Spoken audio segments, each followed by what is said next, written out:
FedEx, and we have been in business for 4.5 years now.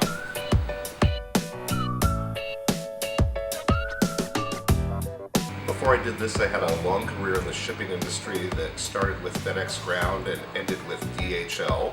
I was in upper level management with DHL when they decided they got tired of losing money in the States, and they laid about 35,000 of us off and left the country. Yeah, that part kind of sucked, especially since that was my career. I mean, that was what I knew was the shipping industry, and I started off as somebody just loading trucks for $8 an hour for 4 hours a night in the middle of the night, trying to support a wife and 2 kids, and working nights and working hard, and move my way up the management chain, which was really tough because these are Fortune 500 companies, FedEx and DHL, and they generally want their managers to have a degree, and I did not have the benefit of a college degree. With FedEx, I was actually FedEx Ground. I was the first sort manager to ever make it to that position without having a degree.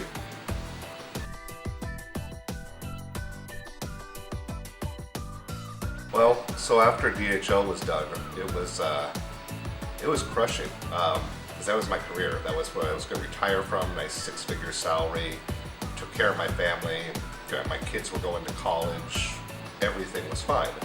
And then that just went away through no fault of my own, just because they couldn't have a viable business model, and I just got tired. I didn't want to have it happen again to me. I didn't want to have it happen where, through no fault of my own, my entire way to take care of my family was yanked away from me.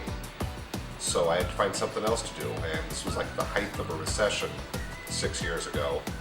So I started looking for other jobs, and finally one day I was sitting outside of my car in front of a Chuck E. Cheese getting ready to go interview for an assistant manager position.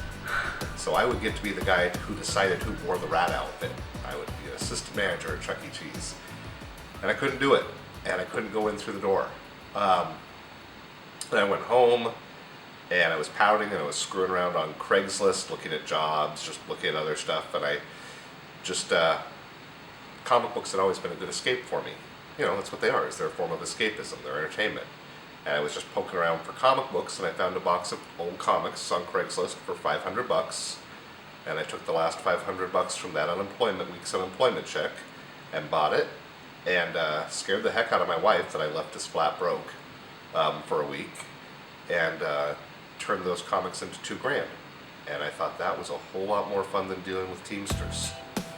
And it's kind of like the guy on the internet who starts off with a paperclip and ends up with his own island.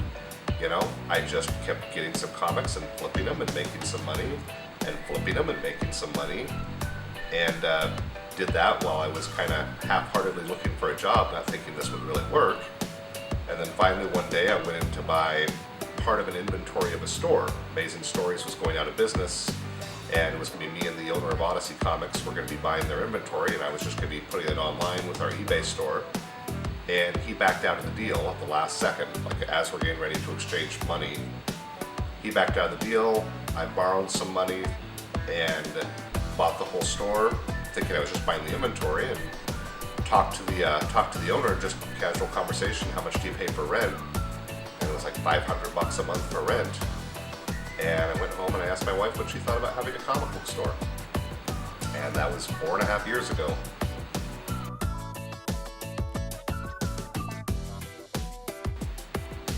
Oh boy. I don't know that it's necessarily even that I'm running a comic shop that makes it my favorite part. It's just that I'm doing something I love. There's other things I love too, but this has been a passion for me since I was 8 years old, and I bought X-Men 113 by John Byrne and Chris Claremont, and it was like opening up Pandora's box. It just sucked me right in, and I was done. That was just it for me. And I've just always loved the medium. I guess the idea that the majority of comics, at their crux, they're little morality plays, and there's a good guy and there's a bad guy, and the good guy's going to win because life is fair and that's the way things work out, and he's willing to sacrifice whatever he has to sacrifice to do it.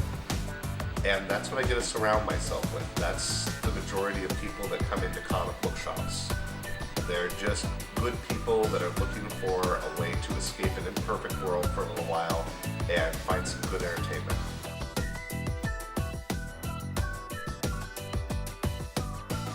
I think my favorite thing about Vancouver is right around 7 or 8 o'clock at night when all the streetlights start flashing red instead of just being red, yellow, green. It's got such a small town feel to it. Amy and I, my wife and I, will just go for a walk at night after we close up the store, and we'll wander down to a different bar or a different restaurant, and it's just, you say hi to people on the street at night. When you're walking around, you say hi, and it's just, I know Portland's just a couple miles from here. It's a huge metropolitan center, but right here in Vancouver, it's just still, it feels so comfortable, so peaceful, so quiet, so safe.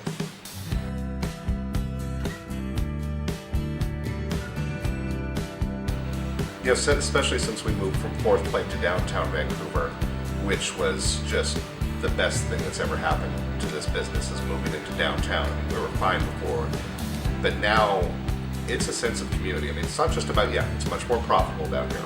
Walk by traffic, all that, much more profitable, and that's wonderful. But there's such a strong sense of community, and so many of the other business owners around here have just come over to introduce themselves and say hi, and say how happy they are that we're down here. And it's so sincere and generous and kind. I suppose Dan Wyatt at the Kiggins has been so instrumental in all this. Since day one he came into my store. He was one of our first customers, and he was always saying, you gotta get downtown, you gotta get downtown. The place where we're at now, the lady who was here before, Gala Gowns, Dan actually talked to her when he found out she was moving and told her she should get a hold of me because this would be perfect for us. So the Kiggins Theater will always hold a special place in my heart for many reasons, but especially for Dan. Our neighbors at Simple Solitude have just been the kindest, sweetest ladies. They've been so generous of their time. They've come over for events.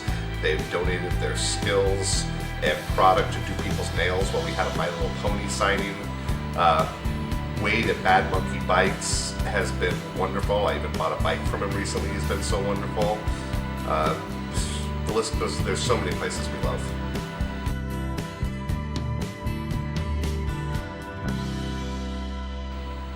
Oh, I don't know that owning your own business is for everybody. I love it, I say it's great. I can't imagine working for anybody myself anymore.